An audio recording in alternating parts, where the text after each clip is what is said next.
Ilgari bir jurt bolgon eken da, kat zamanda, katalçılık zamandaça.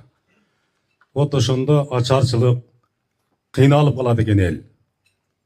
Ana bir günü jarç ötөт экен, ал учурда жарч өтчү экен, жарч чакырып. El байлык келип атат, журтуңа тозуп калгыла деп. Анан бир аксакалы бар экен, 90 ашкан, төшөктө ятып калган. Терде аттуу баштуу балдар чогулуп аксакалга барып сурайлычы.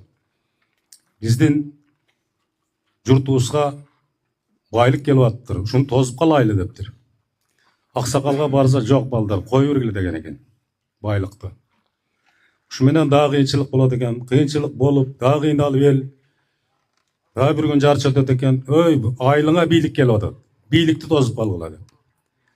Анан дагы жанагы жаштар жогулуп, аттуу баштуулар аксакалга барайлы деп аксакалга барышат экен. Барса, кой балдар деп бийликти да тостурбай койгон экен. Ушу менен эл опчу эле кыйналып, бирин этин бири жей турган болуп, кыйынчылык болуп кетет экен. Анан bir күнү жарч өтөт экен, ынтымак келип атат журтуңа деп. Анан аксакалга, айныган аксакалыңы койчу ошол. Байлыкты өткүзүп берди, бийликти өткүзүп берди, эми ынтымак эмне кылып берет эле бизге?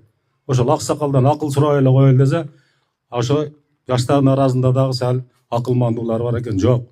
Эмне болсо да баралы аксакалга деп. Аксакал алдын тайып, төшөктө жатып калган кез экен. Анан киришип барып айтышат экен, аксакал ушинтип айылыбызга ынтымак келип атыптыр. Эмне кылалы? Кармагыла мени балдарым деп, анан колунан чыгарып кош колдо ынтымак тозолу деп, ынтымак тозуп калган экен. Вот ошондо өтүп кеткен жана байлыгы да, бийлиги да кайра келген экен, ынтымактар тоскондон кийин.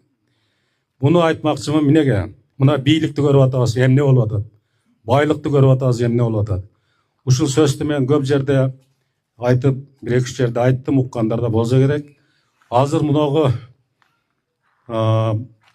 балдарды көрүп, неме болуп, уучубуз кур эмес экен, Кудай кааласа ынтымагыбыз бар экен. Ошол ынтымак келиптир. Ушул ынтымакты балдар мекем кармагыла, жаштар. Ынтымак болсо калганы бүт келет. Бул байлыкты кууп, бийликти кууп, эч ким түйүнө жеткен эмес.